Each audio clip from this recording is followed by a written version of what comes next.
guys, welcome back to my channel. So today I thought that I would do a little bit different of a video. I am turning 27 today, and I just thought that in honor of that I would do 27 bookish facts about me. So I guess I will just jump right into them. I had to write them all down because I was not going to be able to come up with 27 facts on the fly, and coming up with this list was way harder than you might think that it is. Like, I live for books, and it was literally ridiculous, like, trying to come up with 27 different things that seemed interesting that have to do with books in my life. But we're gonna try. So number one is I actually stopped reading physical books almost entirely for about 8 years or so. When I moved off to college, I couldn't really take any of my books with me, and so my reading tastes kind of moved exclusively to ebooks just because I could take them anywhere. But I always really missed having physical books with me. And then when I could have them, when I graduated, I had all of my physical books, like I had a ton of them, and it was just so hard to get back into the habit of having to physically read something like that. I don't know why. I don't know if that makes any sense. I'm probably a weirdo, but yeah. So I didn't read an actual physical copy of a book outside of textbooks for about 8 years or so.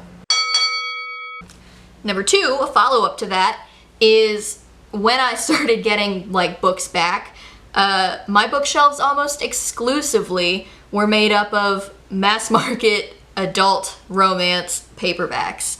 I was a broke college student, and I decided that I would spend my money on books wisely, so I went to all of those $5 a bag library sales and literally just filled them up with mass market adult romance.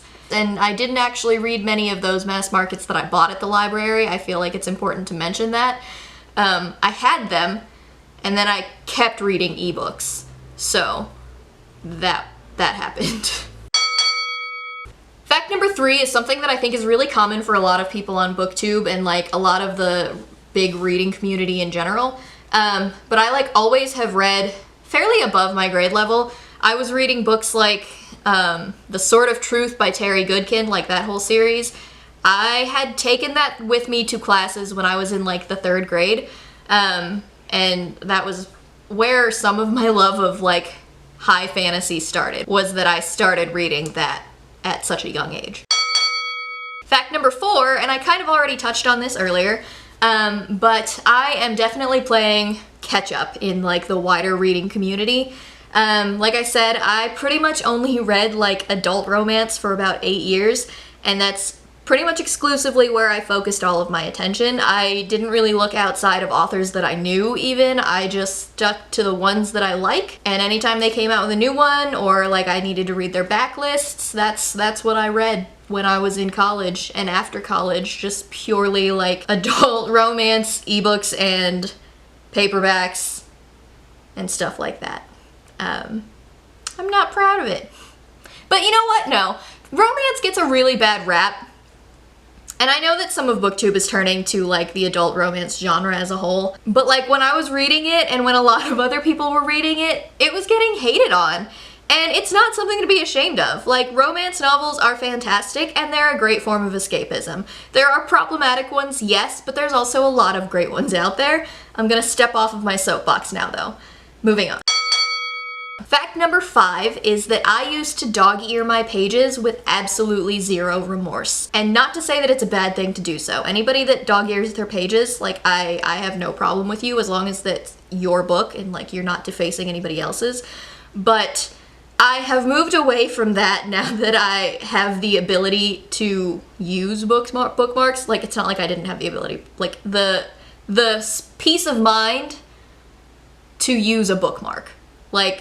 I don't know why it never occurred to me that I could do so before. And I never, it was a weird thing. I never dog-eared a hardcover. It was only just my paperbacks that I always dog-eared. I could easily have stuck a piece of paper in them, but I did not do so. And if it's a mass market paperback or something that I've had for a large part of my life, I still don't really have an issue with with dog-earing the pages, I can't talk. But yeah, I used to do it literally every single time I closed the book, I would dog ear that page. And I don't have a lot of remorse about it still to this day, in all honesty, but I've just stopped doing it. Fact number 6 is that I like the Lord of the Rings movies way more than I like the Lord of the Rings books. And I know that this is like a pretty common one for a lot of the reading community, but yeah, I'm not ashamed of that fact. I tried to read Lord of the Rings. I got through The Hobbit. I liked The Hobbit. I don't think that The Hobbit needed to be turned into a 3-movie series. I think that the 3rd movie was a little much. I could be alone in that opinion. Don't hate me. If you love it, like, that's totally valid. But yeah, I love all of the Lord of the Rings movies way more than I love the Lord of the Rings books. And in addition to that, minus the season that we don't talk about with Game of Thrones, I enjoyed the TV show way more than I enjoyed the books as well. I read the first 2 Game of Thrones books, and I couldn't go any further. I got so confused with all of the characters, and I got so confused with like all of the different places, and like, I've been reading fantasy my whole life. It's not like it's anything that's truly new, but yeah, I couldn't do it. I did not like the writing style of either of those books. Fact number 7 is that pretty much always I am going to be in the middle of an audiobook, an ebook, and a physical book at the same time. It might be the same book, like I might have gotten copies of that book from my library in audiobook and or ebook form, but like I always have one of those going at once. Sometimes all 3 are different books, sometimes they are the same book, but I have one of each going usually at all times.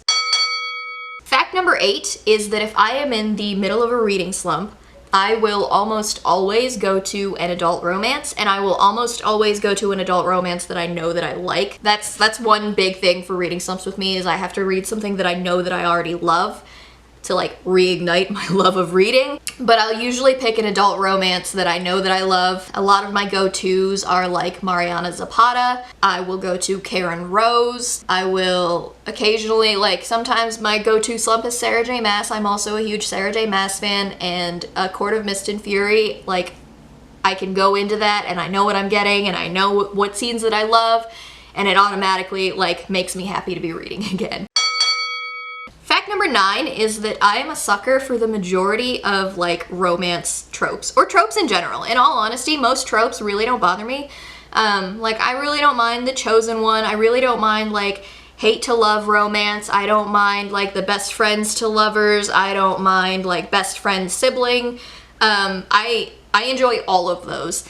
The only trope that I cannot stand that will immediately frustrate me inside of a book, as far as the romance goes, is a love triangle. I can't do it. I cannot do it. The love triangle that happened in The Infernal Devices, I still have mixed feelings about that. I haven't wrapped my head around it yet. We'll see. I'm still thinking about my thoughts.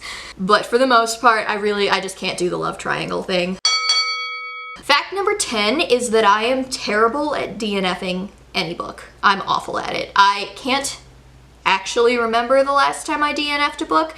I'm really trying to do better about it. The last couple of books that I pushed myself through were Winterwood by Shae Earnshaw, and there was something else. I think The Guinevere Deception. They were 2 Owl Crate books that I got. I wasn't a huge fan of them, but I also wasn't like hating them in any way. I just wasn't feeling them, and I think that I really need to get better at putting a book to the side that I'm not feeling at that time and picking it up when I am in the mood for it, because I really think that it's coloring my overall opinion of my reading experience for that book, and I need to get better at like being able, even just temporarily DNFing. I'm really bad at temporarily or overall DNFing books. Fact number 11 is that I actually don't really have a preference between paperbacks or hardbacks. I really see the benefits to each one. You'll see that I have like mixed of both on my bookshelves. My thing is, if I'm putting together a series, I really want the covers to match, and I want like the formats to match, just like for aesthetic reasons.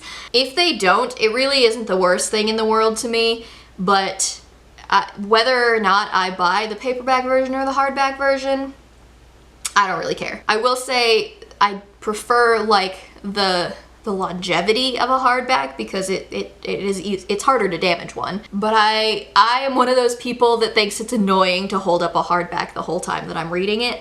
And I think that paperbacks are just more comfortable, and a soft, floppy paperback is one of the best things in the entire world. Fact number 12 is that I actually recently started defacing my books. I saw a bunch of videos on BookTube about people annotating in their books, and it really stuck with me, and I decided I wanted to try it. I know that recently I annotated Aurora Burning while I was reading it, and there were a couple of other books that I was writing in while I was reading it as well. I do better with tabbing than I do with writing in them. I'm still trying to get used to the whole writing in my books thing, but it's on books that I know for a fact that I'm never going to give away or give up. I don't know if I wrote in Crescent City or House of Earth and Blood. I don't know if I actually wrote in it when I received it, but I know because it's signed. I don't know if I want to like deface that copy or not. But I definitely tabbed it up as I was reading it. And it's just really interesting to go back and see my thought process as I'm like reading these books. Like after I'm done and looking at like all of the colors that represent the emotions that I was feeling at that time. So this next fact I did kind of touch on a little bit already, like in my BookTube newbie tag. I was absolutely obsessed with The Footbook as a kid by Dr. Seuss. I loved it. I made my sister read it to me nonstop. She was totally sick of it by the time that like I had grown up, and when I was a senior in high school, she bought me a copy of The Footbook, and she wrote this huge long like sappy note in it, and like just talked about how every time she sees that book she relates it to me. And then when my niece was born, I actually bought a copy of The Footbook as well to write in. Fact number 14 is that I am 100% a mood reader. I have to be in the mood for something, and I guess this makes sense for like what I was talking about earlier with DNFing stuff. I have to be in the mood for something if I'm going to like it and want to read it. And that's probably why you're never really going to see a set dedicated TBR video from me every single month. I'll do readathon TBRs because like I have to figure that out ahead of time. But even then I try and give myself some options in case I'm not feeling whatever I've picked. And that is literally me all the time. I have books on my TBR that I was really, really all about when I got them. And then by the time I actually got around to them, I was like, yeah, maybe not right now. I have talked about Tamara Pierce so much, so by now you should know she is definitely one of my all-time favorite authors.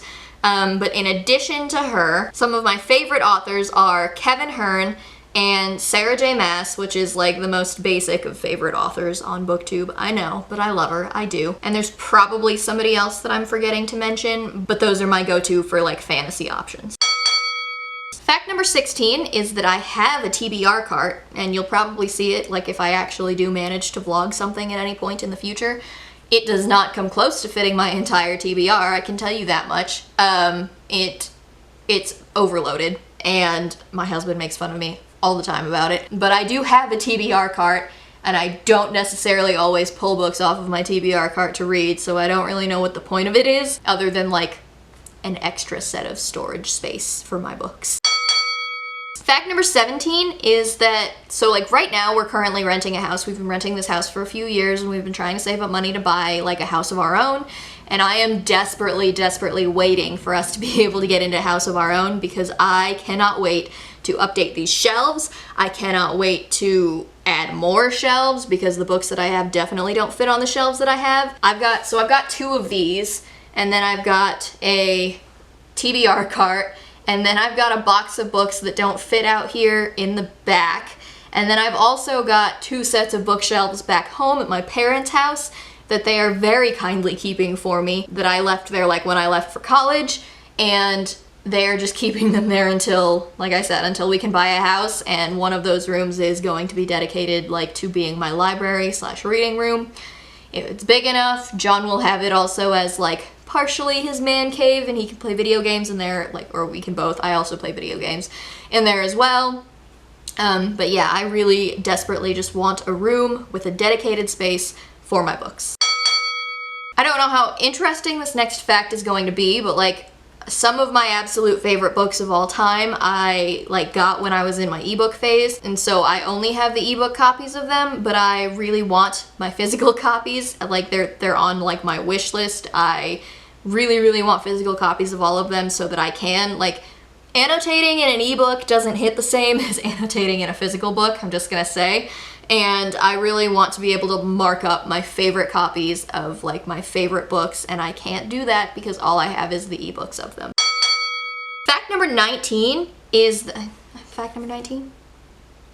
Fact number 19 is that I will drink something while I'm reading. Like I'll drink a coffee, or I'll drink like a tea, or I'll drink a water, or like whatever, but I will generally forget about it. I will usually forget about like coffee or tea until it's already cold, and if I have something like with ice in it, it will most likely melt by the time I remember that it exists. The same doesn't go for if I'm like eating and reading. I don't always snack while I'm reading a book, but I have snacked while reading, and I have eaten dinner while reading. I am not like, if I'm reading and I'm into the story, I am focused on that, and like food or drink doesn't necessarily matter at that time.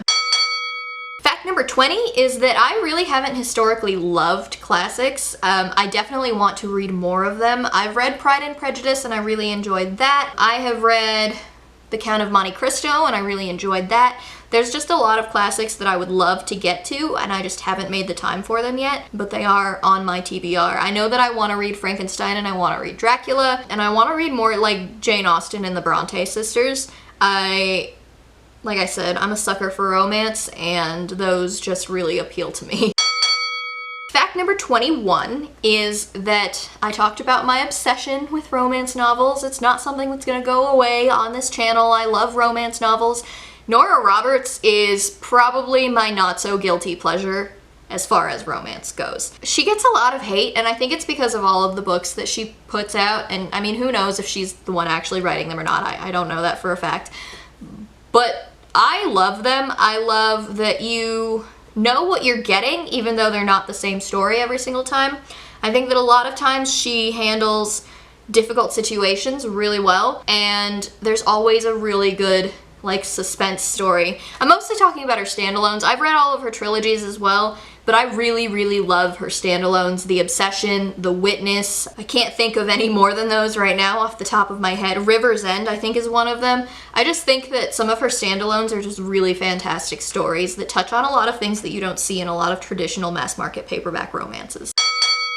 Fact number 22 is that I desperately want there to be more video game adaptations of books. I've heard I haven't played The Witcher yet, but I have watched the TV show and I have read The Last Wish, and we own the Witcher game, and it's probably next up on my list of games. I just finished playing Final Fantasy VII, the remake, and it was really great. So I don't know if I want to do the Witcher next. I'm also playing Mass Effect 2, and I want to finish that as well.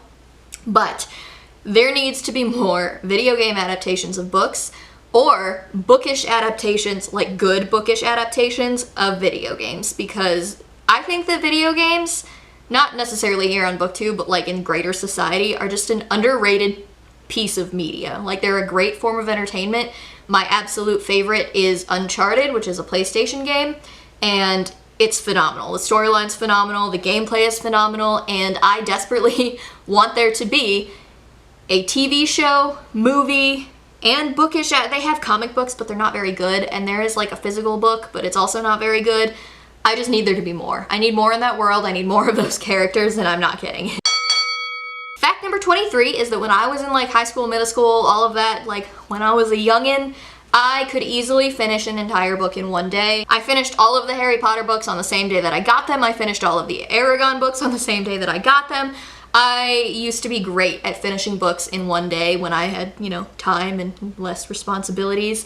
But then I got older, and it's very rare for me to do that now. Two that I can think of that I finished mostly in one sitting, honestly, is Serpent and Dove by Shelby Mahurin. I hope I'm saying that right. And Aurora Rising by Jay Kristoff and Amy Kaufman. Like, those happened in like, I think January or February of this year. I picked them up on a Friday night, and I did not move until they were mostly done, and then I had to put them down because I was actually falling asleep on the book, but I tried. It was close. Fact number 24 is that I have been participating, this isn't really bookish, this is more writing. I have been participating in NaNoWriMo, which is National Novel Writing Month, probably since I was like 13 or 14 years old. I have always loved to write. I have always been a writer, and then as soon as my cousin told me that that was a thing where you try your hardest to write 50,000 words in 1 month, I was in. I didn't participate as much when I was in college, for, you know, reasons, time, and a lack of it. And I haven't participated as much like now that I'm an adult and I don't have as much time as I did in like high school, but I absolutely want to write this year, and I tried to write last year and I failed miserably, and I even tried the year before that and I failed miserably, but I won in 2016. I think I skipped a year, but you know what I mean. Fact number 25 is that I am occasionally shallow when it comes to book covers. We all have done this, I know, but I have made the decision before to buy or not buy a book based on the cover that was available to me. Things that I can think of right off the bat are like, if you watched my book haul, you would know that I've been trying to put together my Tamara Pierce collection, and I got one of the Protector of the Small books off of Thrift Books, and the cover is not my favorite. No hate on the artist. They did something that they love, I hope, and I'm sure that many people love this cover as well, but it's really not my favorite, and I desperately want to get to the updated covers, which look like this, and I think that that's much nicer and it's much more aesthetically pleasing, and I would like them all to match, but Thrift Books lied to me. So fact number 26 is that bookstores, like a lot of people that are probably watching this video, bookstores are my favorite place in the entire world. My going to them has obviously had a damper put on it, with all of COVID happening, but I love bookstores. I love the smell of them. I love walking into them. I especially love the ones that give you coffee because I love coffee. But Borders was my one true love, and I was heartbroken when they closed. I used to, I would go to the mall with my parents. This is kind of still true to this day. I hate actual shopping, but I will... Well, we're combining 26 and 27 because I'm already talking about it. Fact number 27 is that I don't like any other shopping but book shopping. It is a well-known fact amongst people that know me that if they try to take me somewhere to go shopping for clothes or grocery shopping, I mean, obviously who enjoys grocery shopping, but I hate it. I hate it so much, and I want to get in there and get out of there as fast as I can. My parents used to go to the mall and then just leave me in Borders and come and pick me up a few hours later because they knew that I didn't want to go wherever they were going elsewhere in the mall. So that's it for my 27 bookish facts about me. I don't know why I really decided to do this on my birthday. But anyway, thank you guys so much for watching, and I will see you in my next video. Bye!